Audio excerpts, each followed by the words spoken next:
Assalamualaikum warahmatullahi wabarakatuh.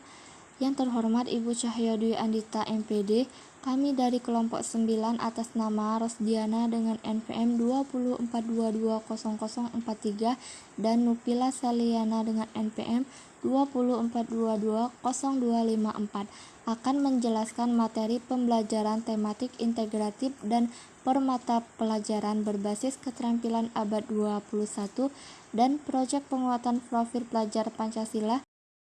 Pembelajaran tematik integratif kelas rendah kurikulum 2013. 1. Konsep pembelajaran tematik integratif menurut Imam 2014 dalam bukunya pembelajaran tematik adalah pembelajaran terpadu yang menggunakan tema untuk mengaitkan beberapa mata pelajaran sehingga dapat memberikan pengalaman bermakna kepada siswa. Karakteristik pembelajaran tematik integratif sebagai berikut. 1. Berpusat pada siswa. 2. Memberikan pengalaman langsung. 3. Pemisahan mata pelajaran tidak begitu jelas. 4. Menyajikan konsep dari berbagai mata pelajaran. 5. Bersifat fleksibel.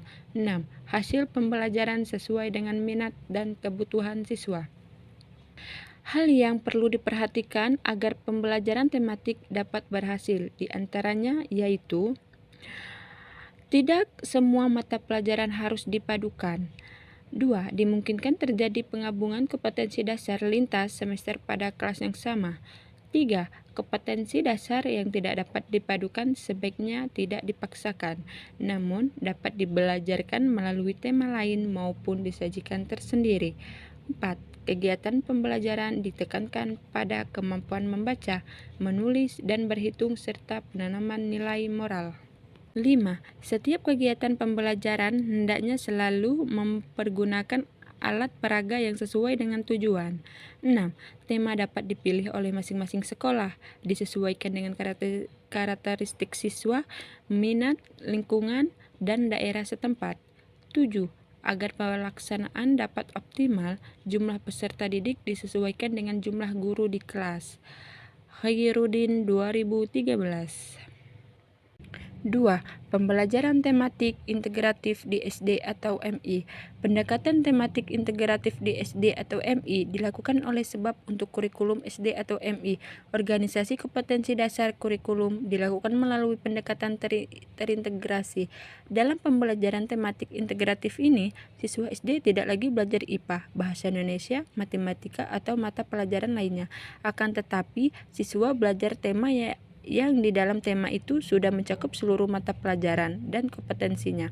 Dengan kata lain, tidak ada pemisahan antar mata pelajaran. Eksplorasi pada pelajaran sistem tematik ini bertujuan agar peserta didik atau siswa SD mampu lebih baik dalam melakukan observasi, bertanya, bernalar, dan mengomunikasikan atau mempresentasikan apa yang mereka peroleh atau mereka ketahui setelah menerima materi pembelajaran. B. Pembelajaran permata pelajaran kurikulum merdeka. Kurikulum merdeka merupakan kurikulum yang fleksibilitas bagi sekolah dan guru untuk mengembangkan pembelajaran sesuai dengan kebutuhan dan potensi peserta didik.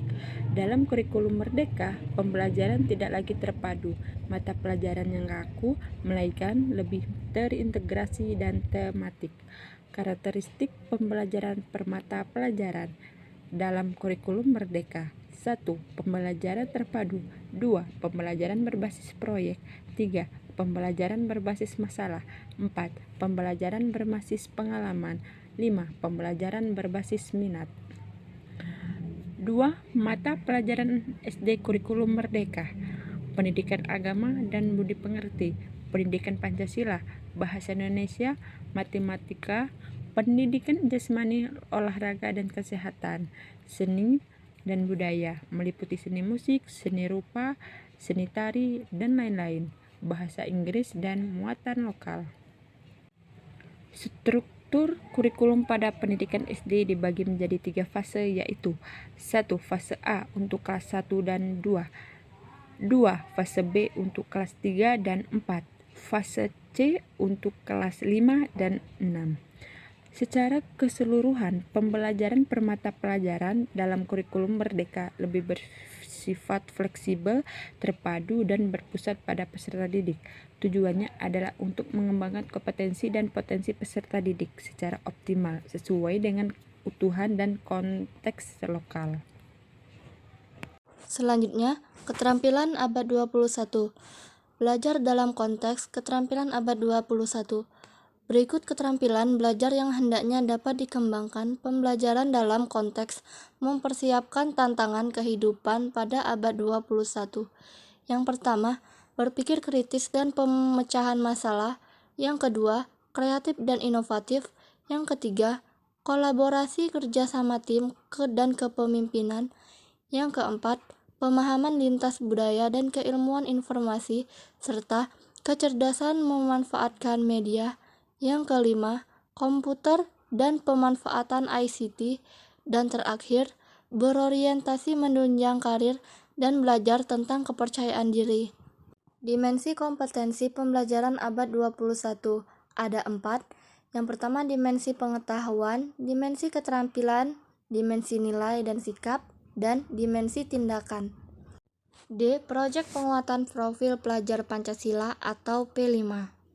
Profil pelajar Pancasila dirancang untuk menjawab satu pertanyaan besar, yakni peserta didik dengan profil atau kompetensi seperti apa yang ingin dihasilkan oleh sistem pendidikan Indonesia.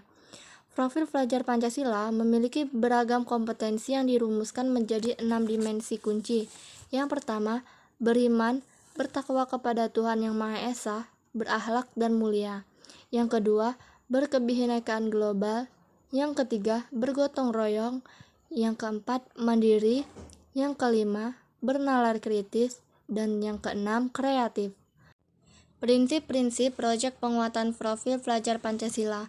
Pertama, holistik, yang bermakna memandang sesuatu secara utuh dan menyeluruh, tidak parsial atau terpisah-pisah.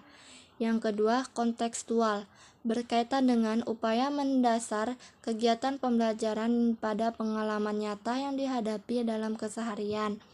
Yang ketiga, berpusat pada peserta didik, berkaitan dengan skema pembelajaran yang mendorong peserta didik untuk menjadi subjek pembelajaran yang aktif, mengelola proses belajarnya secara mandiri, termasuk memiliki kesempatan memilih dan mengusulkan topik proyek profil sesuai minatnya.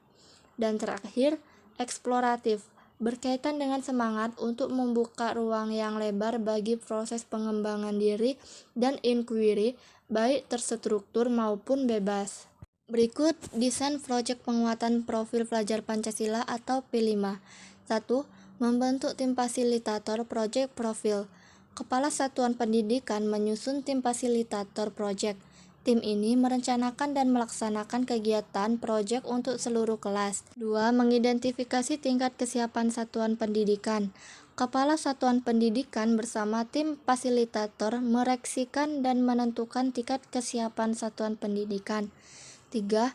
Merancang dimensi, tema, dan alokasi waktu. Proyek penguatan profil pelajar Pancasila. Tim fasilitator menentukan fokus dimensi, Pro 1, pelajar Pancasila dan tema proyek serta merancang jumlah proyek beserta alokasi waktunya. Dimensi dan tema dipilih berdasarkan konteks dan kebutuhan sekolah. 4. Menyusun modul proyek. Tim fasilitator menyusun proyek sesuai tingkat kesiapan satuan pendidikan dengan tahapan umum, menentukan suplemen atau tujuan proyek, pengembangan topik, alur, dan durasi proyek, serta mengembangkan aktivitas dan asesmen proyek. Kelima, merancang strategi pelaporan hasil proyek. Tim fasilitator merencanakan strategi pengolahan dan pelaporan hasil proyek.